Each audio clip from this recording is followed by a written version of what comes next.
Rita Bailey is in the business of people. Rita's experience spans from working as a director at Southwest Airlines to her current role as CEO of Boxages, a family-owned conscious business focused on putting care back into giving. She's also the founder of Up to Something, helping people unlock opportunities to achieve their goals and objectives. Through her experience as a corporate leader, coach, facilitator, and entrepreneur, Rita has the expertise to bring purpose and impact to business. Rita's presentation is entitled A Legacy Journey. Please give a warm welcome and expand our circle of compassion to Rita Bailey.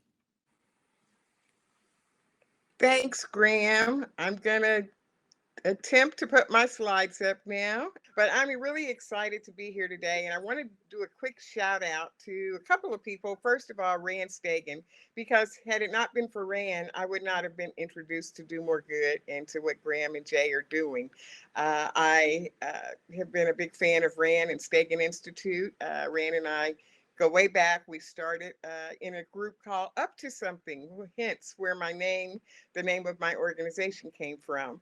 And so I've been so excited about the work that Stegan has done, and I'm a big fan. So thank you. And I also want to just shout out to Terry for taking a hit for the team with the technology.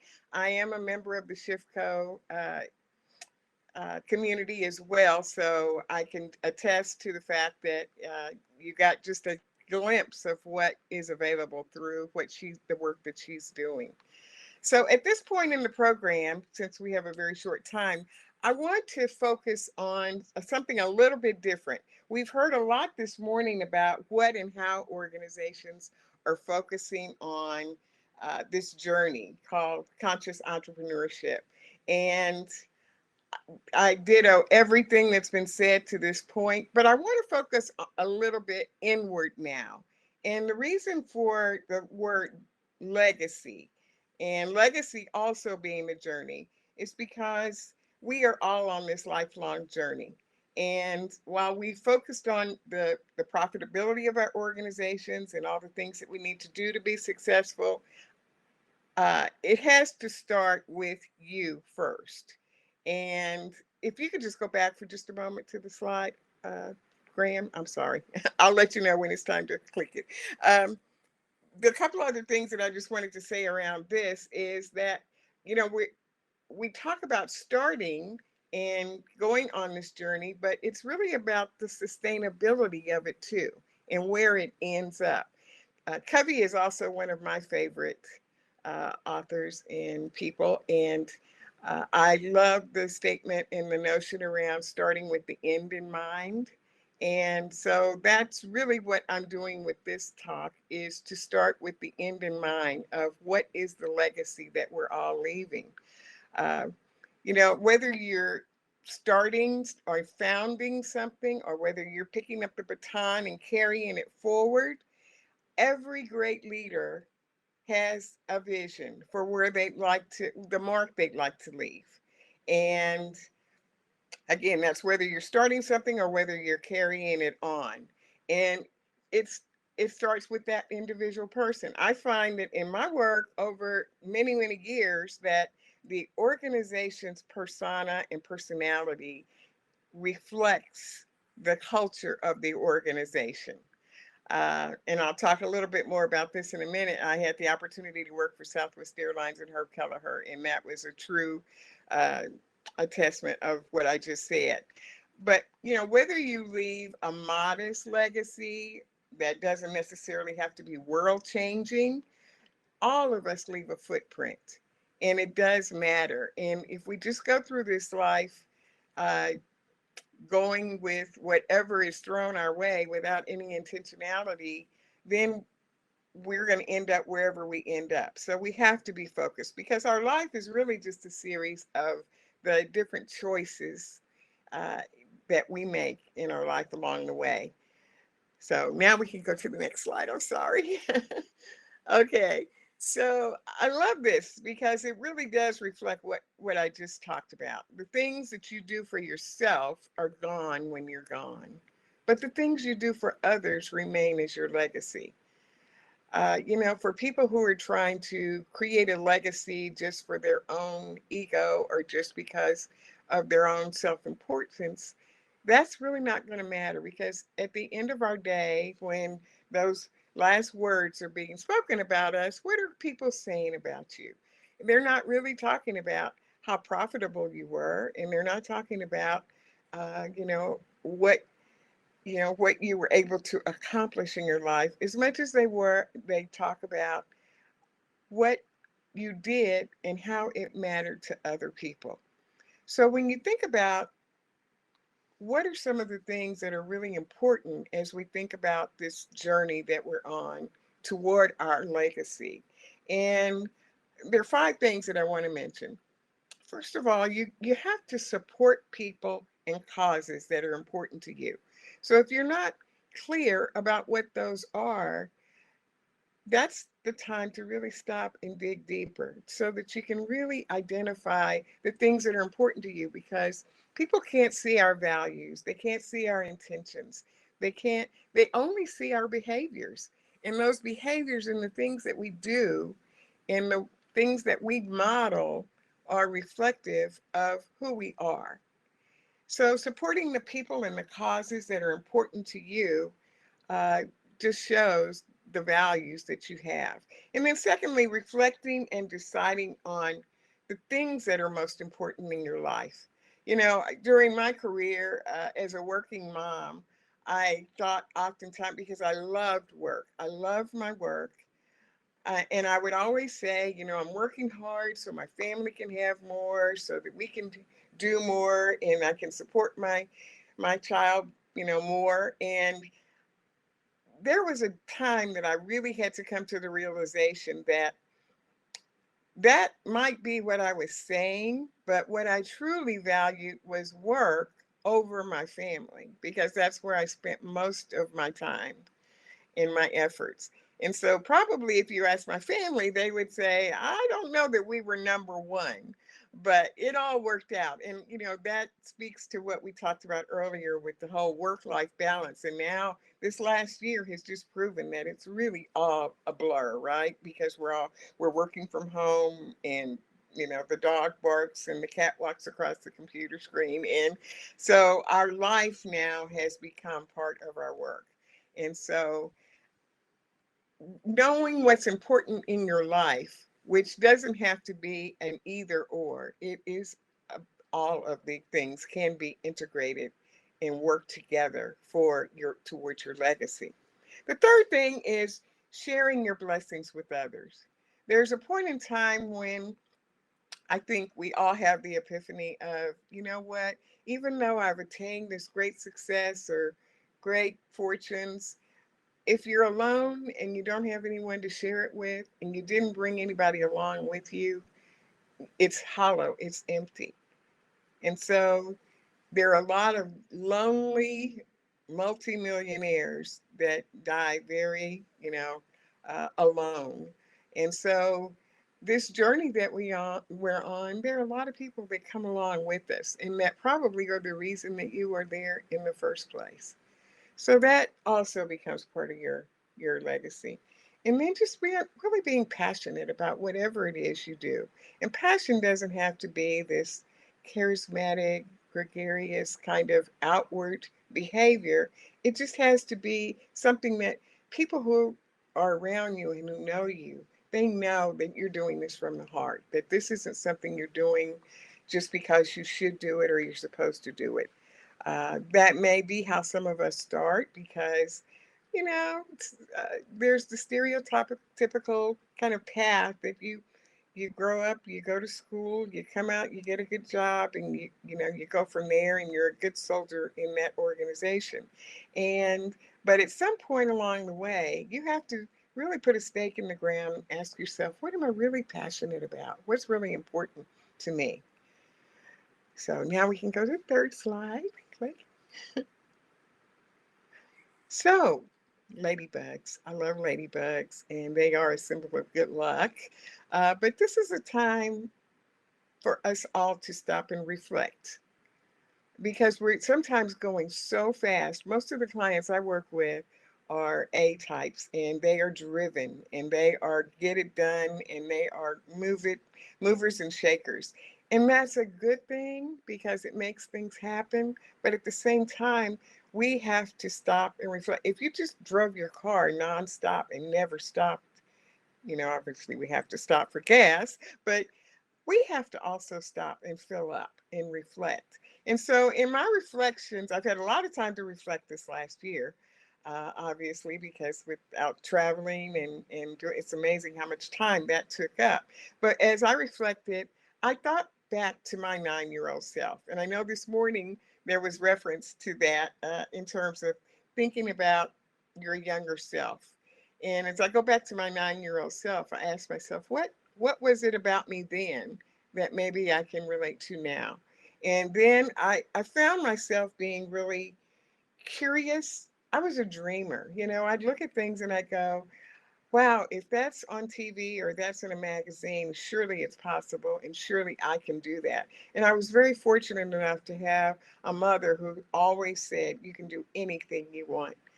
There are no limits. So I believe that even being a child of the 60s, when there were a lot of limits, I didn't feel like I had any limits. And so, it's a good time to step back and think, how did that kind of thinking influence me then, and how is it impacting my life now? And I still believe that. My mantra in life became no missed opportunities and no regrets. And that meant you've got to live your life and you've got to do things. You've got to try things. You've got to fail. You've got to get up. You've got to move. You've got to do it regardless of your fears. Um, no regrets, no missed opportunities. So, for a moment, I would like for us all in the middle of this busy conference to take a minute, just stop for a minute, close your eyes if you want, or just think back to your younger self. And when did you know that you had to do something greater in your life? When did you know? There was probably a moment that you thought, my life is going to have meaning because. So, I'm going to just stop for a minute and let you reflect on that. And I would love for you to put in chat what comes to mind when you think about this moment.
All right.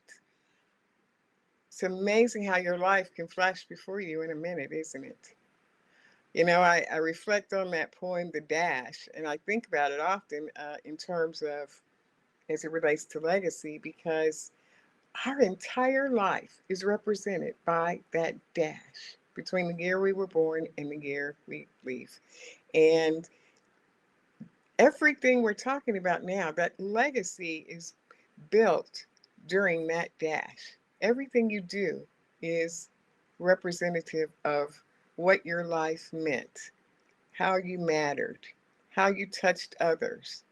And I love the fact that thinking about the attributes and the pillars that Jay talked about earlier, with the last of the four pillars being around love. And that's really what matters. And so, not to be so idealistic or abstract here, but I mean, we're human beings before we are human doings, before we are what we do. And what we do is driven by who we are.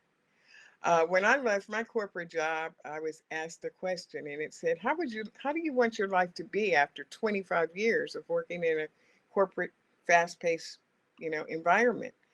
And I have to be honest with you, that was a really difficult question, because the answer continued to be what I want to do, what I'm going to do next. And here's what I can do. Here's what I'm capable of doing. And it took me probably 5 years to get to a point where I could actually say, here's the life that I want. Here's how I want my life to be.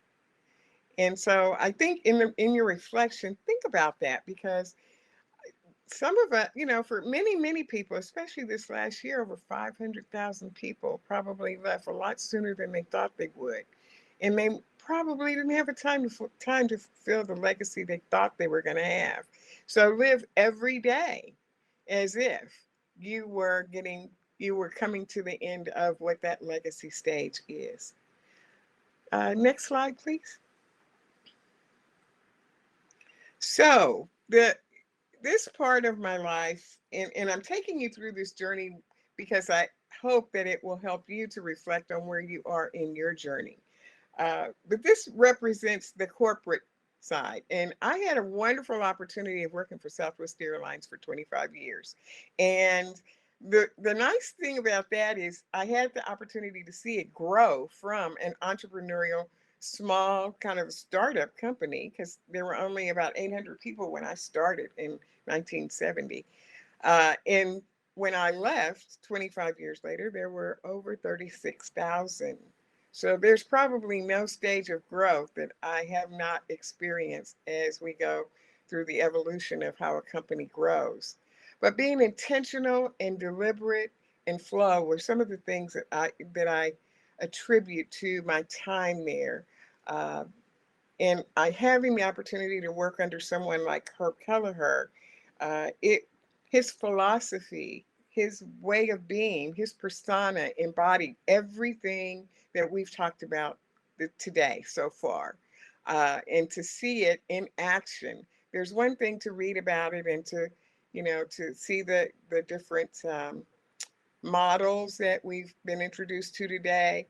But if you are not a person who truly cares about people, we often hear people are our most valuable asset.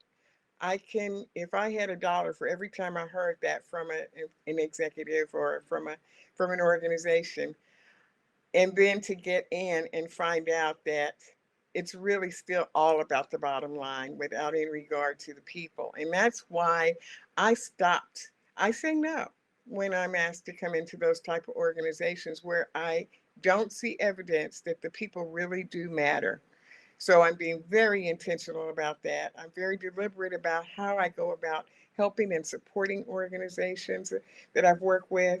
Um, I really found my tribe at Southwest Airlines, and I thought I'd never have that opportunity again. And I've actually sought out the kind of companies that Jay and Graham are supporting through the Do More Good efforts, because they already have a heads up. They get it. And it's and exponentially, like Terry was talking about, like Rand was talking about, we can help those organizations grow.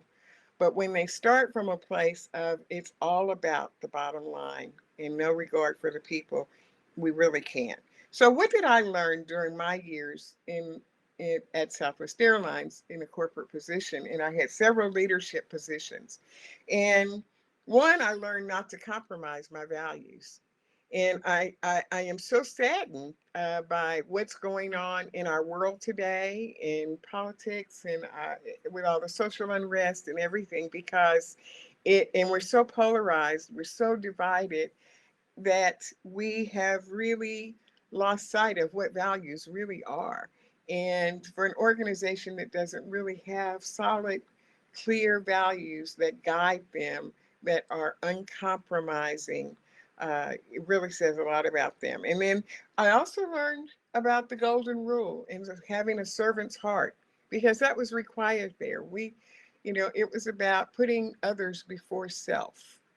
And many, many times I can remember as a leader there, um, we people would be called out. Leaders would be called out if they were not spending time with their people and they were shut up in their office. Having a warrior spirit. We were bold. We were mavericks in those early years. You know, as many of the entrepreneurs who may be on this in this conference might be experiencing. You know, you're more agile. You get things done. You want to move fast, but you still have to be very deliberate. You still have to be in flow. Flow for me is when it doesn't feel like I'm pushing the rock uphill. It doesn't mean it's easy. It just means that it just all seems to work together. And then one of the things we often overlook is having fun. Fun and a loving attitude, uh, it can take you far. I was talking to a young lady the other day, and she said, I've changed jobs 3 times within the last year. And I said, oh, I said, that's what we typically say about millennials, right? And she said, no, it's not that. I said, why did you do that? She goes, I changed because I followed a leader that I feel like she is the best leader I've ever had. And wherever she goes, I'm going to follow her. So she's actually changed jobs 3 times. Now, how many leaders can say that? Um, let's go to the next slide. So after leaving Southwest Airlines after 25 years, you know, it was like, what's next? And so it was the time to soar.